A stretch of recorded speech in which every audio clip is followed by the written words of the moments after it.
David is a beautiful child. Glossy red hair, an angel's face with freckled cheeks, and bright blue eyes fringed with long dark lashes.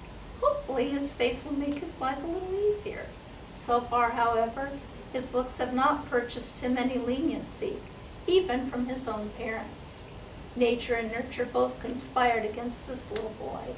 Abused by mentally ill parents, he arrived at kindergarten so impaired that he had not mastered any of the readiness skills that would have made him successful in school. He could not write his name or identify letters, shapes, or colors. His speech was difficult to understand, and he did not speak in complete sentences. Of even more concern was his behavior. He would lash out at others with no apparent provocation. He showed no empathy. He could stab another child with a pencil or punch him in the back and laugh about it. He was impulsive and disruptive. His first year in kindergarten was a disaster. But someone cared about this little boy and had the strength and the perseverance necessary to curb his behavior and support his growth.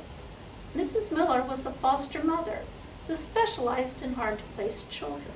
She was old enough to be a grandmother, but full of energy and determination. She undertook the rearing of this and other troubled boys. At Mrs. Miller's insistence, the school intervention team met to discuss David's educational program.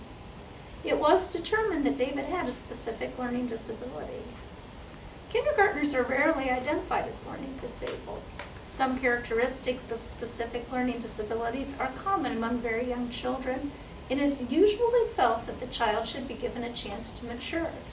When David was so identified, he was the only kindergarten child on my list, which turned out to be a break for him.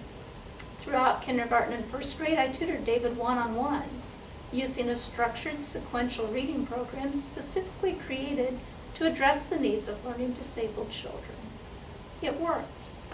David cleared the terrible hurdles of decoding and encoding words that stymie so many children with SLD. His battles, however, were not over. Like many other children, he experienced side effects from the medications he took. Stimulants to treat ADHD caused his appetite to wane and his growth to slow to the extent that the doctor recommended they be discontinued. He developed allergies to other medications and suffered from tics and hot flashes. Sometimes he slept through class, missing large blocks of instruction. The medications were discontinued. Unmedicated, David could not control his impulses to hurt other students.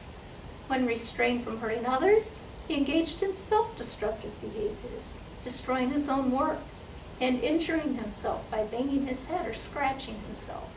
The school staff began to feel that he could not be kept at Park Street, but needed a more therapeutic environment to help him with emotional issues.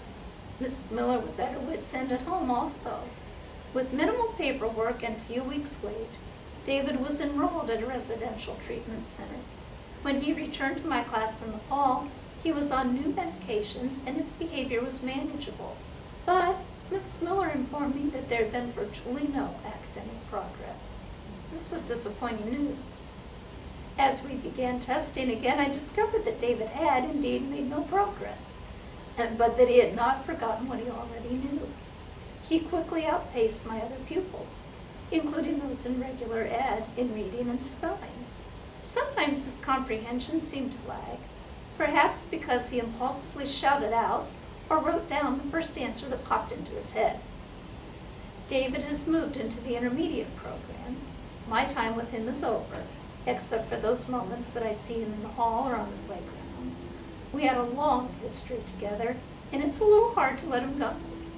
I want someone to be sure he improves his vocabulary and those higher level thinking skills. I want his test scores to reflect what he really knows.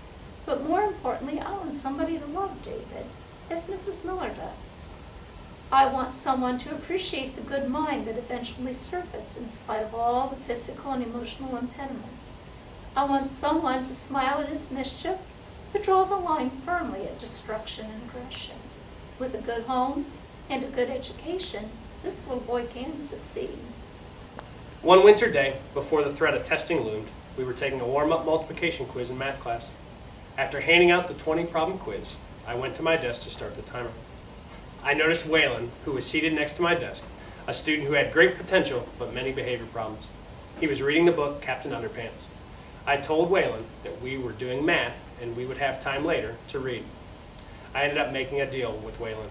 30 minutes of math, and he could read quietly for 20 minutes. No more than 2 minutes later, however, Waylon yelled, "I've had enough." He slammed down his pencil and stood up. I restated our deal, assuring him he could do the quiz. He wanted nothing to do with it. He kick-started his imaginary dirt bike and took off around the room. He was jumping off chairs, popping wheelies, and revving his engine. I let this go on for about a minute, hoping that he would calm down. He continued to ride his dirt bike. I politely asked him to ride his dirt bike down to the office. He did, and came back a few days later. Initially, Taeyeon talked so quietly it was hard to hear him. For the first few weeks of school, he complained of terrible stomach aches and constantly asked to use the restroom. I sent a note home to his mom to ask if there were any problems, but she said everything was okay. One day, I asked another teacher to take my class so I could see if he was really sick. I followed him to the bathroom, and not to my surprise, he wasn't sick. He was merely walking around the bathroom avoiding class. I was puzzled. I asked him what was going on, and he said he was not into school. I talked about all the things we were going to learn that year.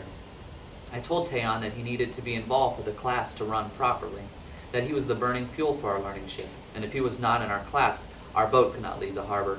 He seemed to be impressed with this. Taeyeon slowly became more social, making friends and talking with an ever-growing vocabulary.